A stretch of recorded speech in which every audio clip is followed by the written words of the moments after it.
লানা বলে, ছিনবা তোমার বাবা অনেক বাহাদুর ছিল, কিন্তু তুমি তার মতো একদমই না। তুমি তো অনেক ভীতু আর স্বার্থপর। কিন্তু তারপরও ছিনবা যেতে নিষেধ করে দেয়, যার কারণে লানা রেগে সেখান থেকে চলে যায়। রাতে ছিনবা উদাস হয়ে সেখান থেকে যাচ্ছিল, তখনই সে একটি বানরকে দেখে। এই বানর ছিনবাকে চিনত, কিন্তু ছিনবা তাকে চিনত না। বানর তার কাছে যায়, কিন্তু ছিনবা তাকে চিনে না বলে অস্বীকার করে। বানর বলে, আমি তোমার পিতাকে চিনি, তুমি চাইলে আমি তোমাকে তার কাছে নিয়ে যেতে পারি।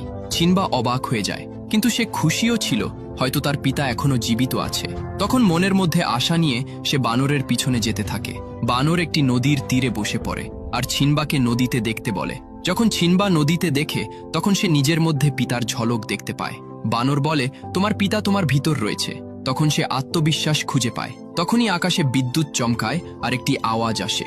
এই আওয়াজ তার পিতা সিংহের ছিল, যে বলছিল, বেটা তুই শিকারী, তোকে আমাদের জন্মভূমিকে বাঁচাতে হবে, কারণ আমরা একটি শিকারী পরিবারের লোক। সিংহ জঙ্গলের রাজা, রাজা বাবা।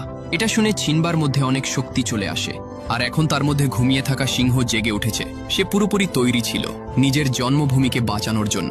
সে জোরে হুঙ্কার দেয় আর লড়াইয়ের ঘোষণা করে দেয়। এখন এটা ছিনবার নতুন রূপ ছিল, যাকে হারানো অসম্ভব ছিল। ছিনবা নিজের জন্মভূমির দিকে বের হয়ে যায়, আর কিছু দূর যাওয়ার পর সে লানার দেখা পায়। লানা তার এই রূপ দেখে অনেক খুশি হয়। এখন দুজনে একসাথে নিজেদের জন্মভূমির কাছে পৌঁছে যায়। নিজের জন্মভূমির এই অবস্থা দেখে সে অনেক দুঃখ পায়। তখন লানা বলে, ছিনবা এখন সামনে কি করবা?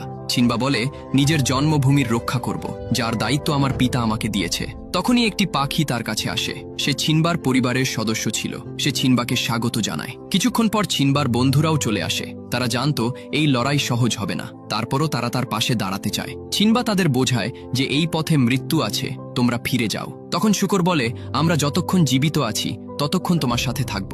এই যুদ্ধে সব জানোয়ার ছিনবার সাথে কাঁধে কাঁধ মিলিয়ে দাঁড়িয়ে আছে। তখন ছিনবা সবাইকে তার সাথে নিয়ে সামনে এগিয়ে যায়, কিন্তু সামনে রাস্তায় কিছু হায়না খাবারের সন্ধানে ঘোরাঘুরি করছিল।